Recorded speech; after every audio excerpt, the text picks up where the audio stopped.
always got a handout. My brother said, be a stand-up nigga and stand 10 toes down. If one way don't work, fuck it, we still gotta find a way out. It's your boy Porter Flacco, folks, and we are back again with another hood murder trial, folks. Now, check it out, bro. This is the story of Jimmie Henchman, the goon who almost killed 50 and Tupac. This nigga was thugging, folks. He was thugging. Now, check it out, man. Before we can even get to the Jimmie Henchman, murder trial in his cases, we have to first go back to the 50 Cent, you call it, in the game beef, right? Because that game sparked a lot of this thing that we're starting to see right now, right? So in 05, 50 Cent and the game was starting to have tension, right? So for you guys who don't know, the game was a part of 50 Cent's rap group called G-Unit. So that little group was having some tension. I can't speak to that, folks. So where the tension actually came from was when Dr. Dre and Jimmy Levine actually wanted to push back 50 Cent's second studio album because they wanted to make some room for the game's, initial album, right? His first album, his debut album.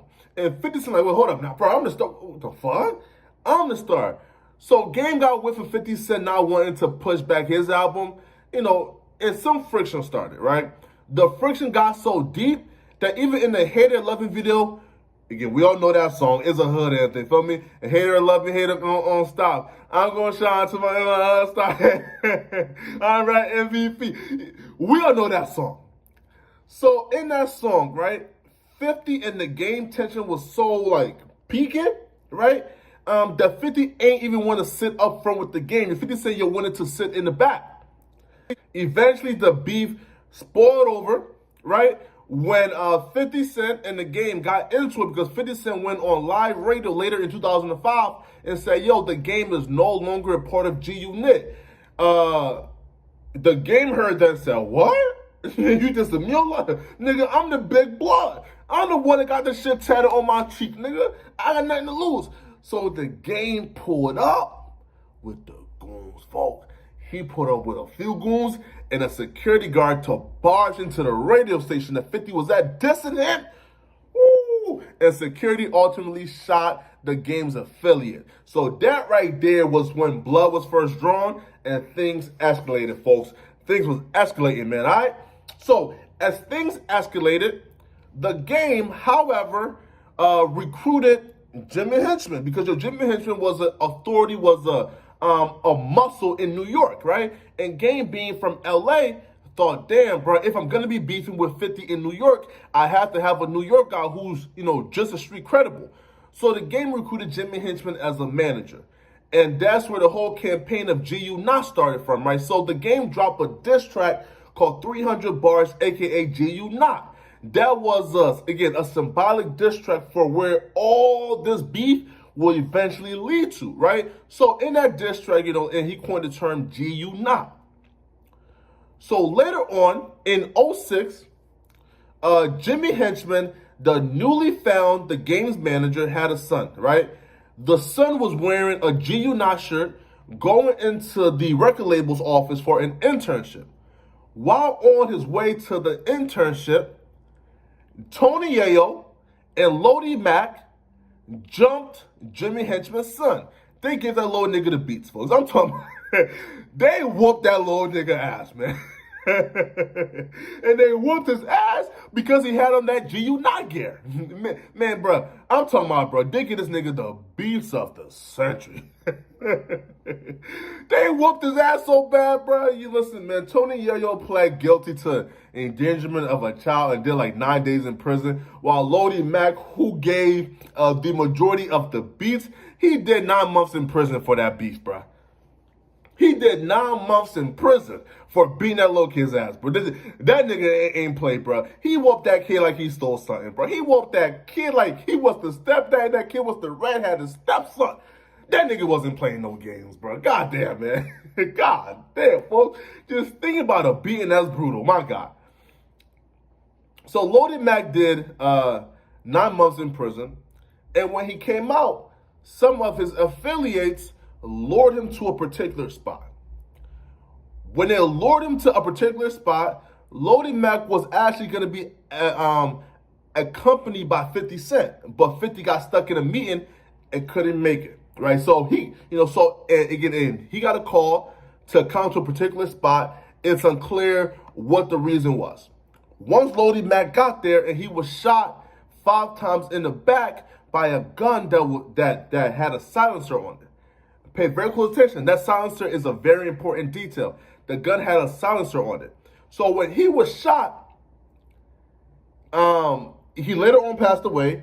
Investigations happened, and it turned out that Jimmie Henchman gun was used in the murder, and that Jimmie Henchman, has some involvement. More specifically, he paid those Negroes to shoot and kill Lodi Mac. He paid them off. Listen up, bro. One thing you niggas gotta understand, bro.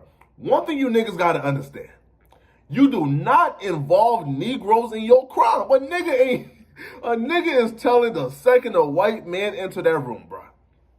And that's what happens, man. Feel me, yo? They found the dude who shot him, again, because, niggas use their personal cars to, do crimes. Surveillance camera seen, he on that car, he did it, cool. Bro, we see you did it, bro. Who hired you? Turned out Jimmie Henchman hired them, and that nigga gave them his personal gun to do the shooting with, folks. The gun was registered to him. He gave him the gun with the silencer on it. Listen up, man. If this is not the dumbest crime ever, you gave a bunch of street, dusty Negroes your personal gun that's registered to you to do a crime, folks. This shit is... All right, cool. So Jimmie Henchman, of course, was found guilty, right? So while in prison, he did an in-prison interview like all niggas do, bro. Listen up, bro. That in-prison interview is a landmark in hip-hop, man. Niggas can't wait to get to the yard so they can do an in-prison interview, man. Niggas can't wait, bro. That's the highlight of prison. Listen, Tupac did it, right? Most notable hip-hop, figures who go to jail does this, right? That's hip-hop landmark, bro. These niggas want to go to jail so they can do that in-jail interview. These niggas can't stop wanting to look tough, even if they're in a jam, folks. So Jimmie Henchman did an interview in prison, right, where he eventually admits to, yeah, bro, you feel me, yo, I had the involvement in getting Tupac shot. So for you guys who don't know, all right, Tupac was shot at a quad studio when he was 23 years old, right, in New York. So Pac later on blamed Jimmie Henchman for that hit. It turns out Jimmie Henchman had Pac shot because Diddy and Biggie wanted Pac to get robbed, so Pac can't feel as if, yo, I'm safe, and Pac will want to join Bad Boy for some protection, all right? So Diddy and Jimmie Henchman came up with this plot, right, to get Pac robbed. Just robbed, not shot. Just robbed, right? So Pac can feel, damn, bro, I need Bad Boy, I need Diddy, I need that protection to feel safe in New York. It turns out they went to rob Pac. Pac had the glizzy on him. When Pac pulled it out, they shot Pac back, and Pac got shot 5 times. Pac let it survive. So this Negro took directions from Diddy to shoot again to get Pac shot up. But this actually lends me to a larger question, bro. How many more of these cases is Diddy involved in, folks? I'ma save that question for another day. We got another murder trial being involved that nobody has ever heard of involving Diddy, folks. But let me know in the comment section, folks, what do you guys think, bro? Do you guys think that Jimmie Henchman is the biggest gangster in the music industry ever?